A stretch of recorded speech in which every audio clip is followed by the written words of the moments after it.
Hello everyone. Today, yesterday I read foreword from the book The Richest Man in Babylon by George S. Clason. Uh, Today I'm gonna be reading an historical sketch of Babylon. In the pages of history, there lives no city more glamorous than Babylon. Its very name conjures vision of wealth and splendor. Its treasures of gold and jewels were fabulous. One natural pictures One naturally pictures such a wealthy city as located in a suitable setting of tropical luxury, surrounded by rich natural resources of forests and mines.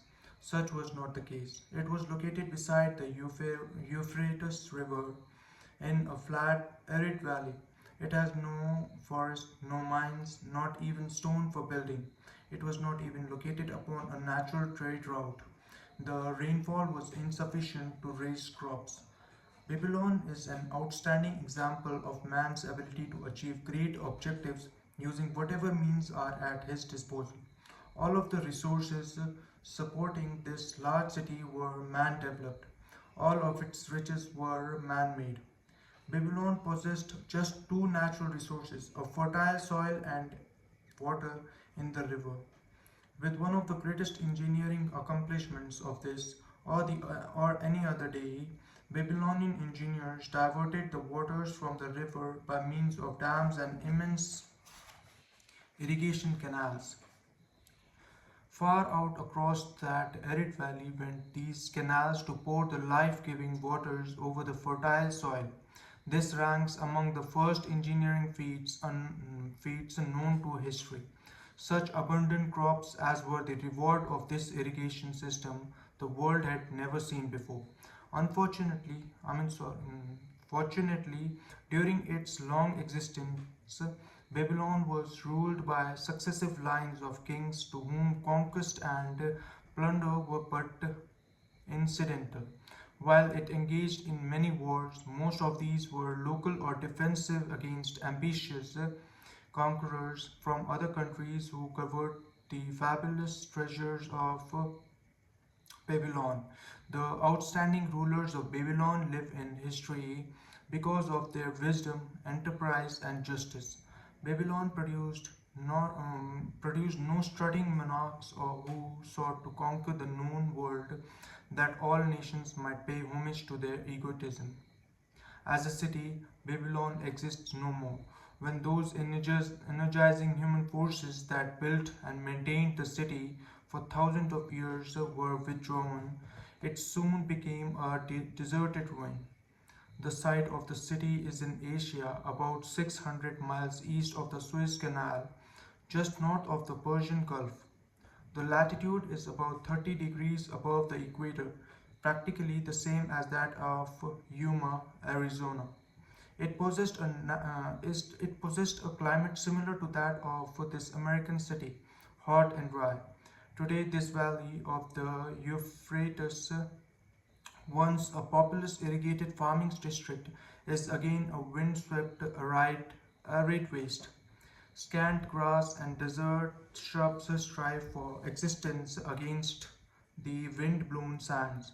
Gone are the fertile fields, the mammoth cities, and the long caravans of rich merchandise.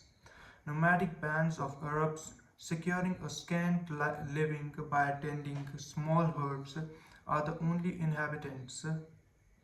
Such it has been since about the beginning of the Christian era. Dotting this valley are earthen hills. They were for centuries they were considered by travelers to be nothing else.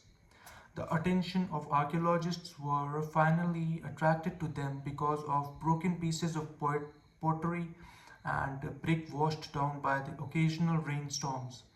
Expeditions financed by European and American museums were sent here to excavate and see what could be found. Picks and shovels soon proved these hills to be ancient city graves they might well be called. Babylon was one of these. Over it, for something like 20 centuries, the winds had scattered the desert dust, Built originally of brick, all exposed walls had disintegrated and gone back to earth once more.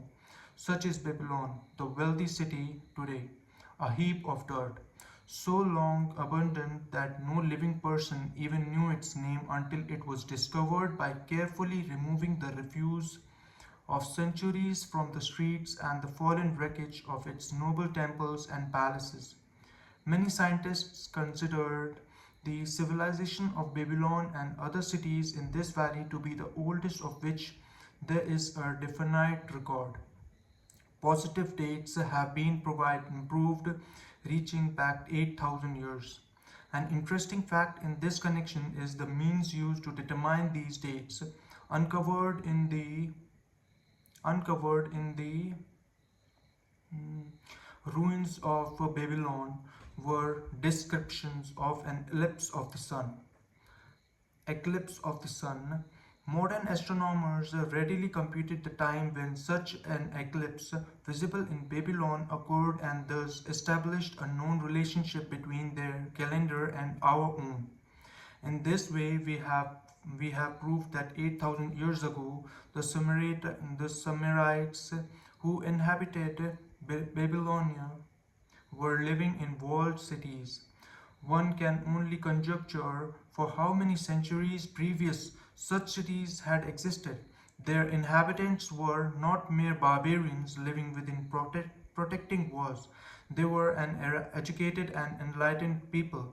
So far as written history goes, they were the first engineers, the first astronomers, the first mathematicians, the first financiers, and the first people to have a written language. Mention has already been made of the irrigation systems which transformed the arid valley into an agricultural paradise. The remains of these canals can still be traced, although they are mostly filled with accumulated sand. Some of them were of such size that when empty of water, a dozen horses could be ridden abreast along their bottoms. In size, they compare favorably with the largest canals in Colorado and Utah.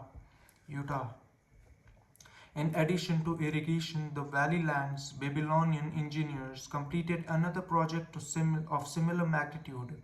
By means of an elaborate drainage system, they reclaimed an immense area of swampland at the mouths of the Euphrates and Tigris rivers and put this also under cultivation. Herodotus, the Greek traveler and historian, visited Babylon while it was in its prime and has given us the only known description by an outsider. His writings give a graphic description of the city and some of the unusual customs of its people.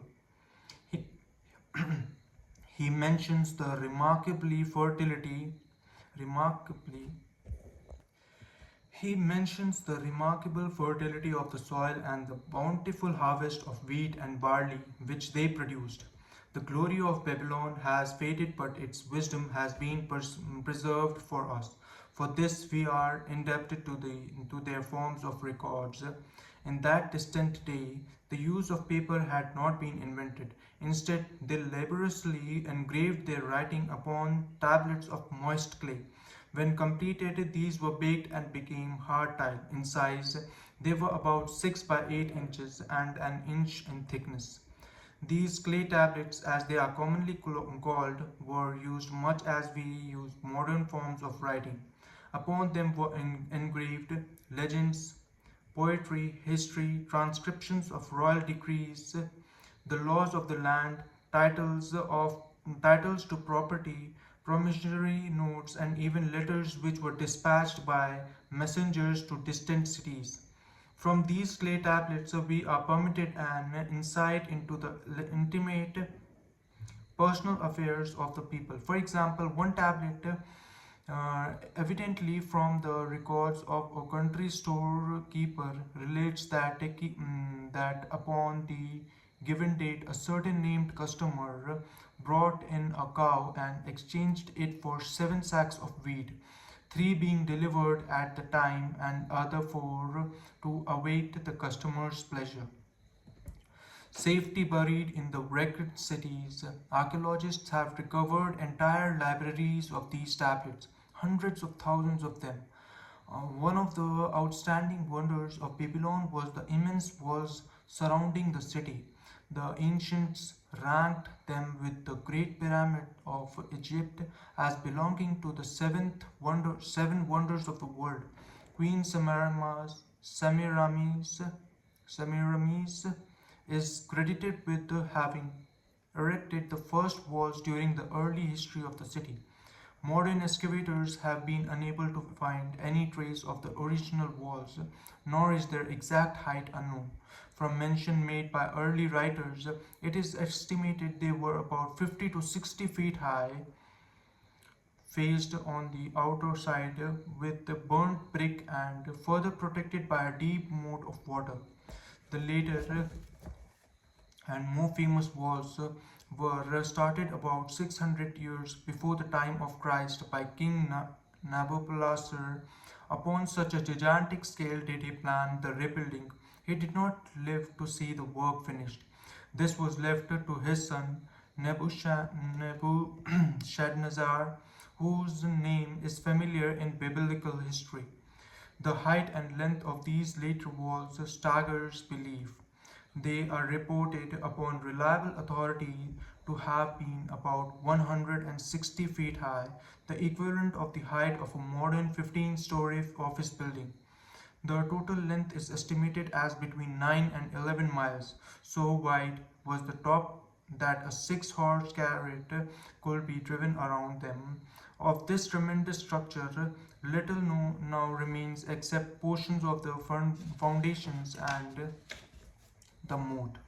In addition to the ravages of the elements, the Arabs completed the destruction of by quarrying the brick for building purposes elsewhere.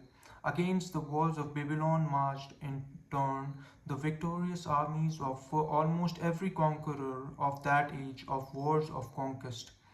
A host of kings laid siege to Babylon, but always in vain. Invading armies of that day were not to be considered lightly. Historians speak of such units as 10,000 horsemen, 25,000 chariots, 1,200 regiments of foot soldiers with 1,000 men to the regiment. Often 2 or 3 years of preparation would be required to assemble war materials and depots of food along the proposed line of march. The city of Babylon was organized much like a modern city. There were streets and shops, peddlers offered their wares through residential districts, priests officiated in magnificent temples. Within the city was an inner enclosure for the royal palaces. The walls about this were said to have been higher than those about the city. The Babylonians were skilled in the arts. These included sculpture, painting, weaving, gold working, and the manufacture of metal weapons and agricultural implements. Their jewels created most artistic jewelry. Their dwellers created most artistic jewelry. Many samples have been recovered from the graves of its wealthy citizens and are now on exhibition in the leading museums of the world. At a very early period when the rest of the world was still hacking at trees with stone-headed axes or hunting and fighting with flint-pointed spears and arrows, the Babylonians were using axes, spears, and arrows with metal heads. The Babylonians were clever financiers and traders. So far as we know, they were the original inventors of money as a means of exchange of promissory notes and written titles to property. Babylon was never entered by hostile armies until about 540 years before the birth of Christ. Even then, the walls were not captured. The story of the fall of Babylon is most unusual.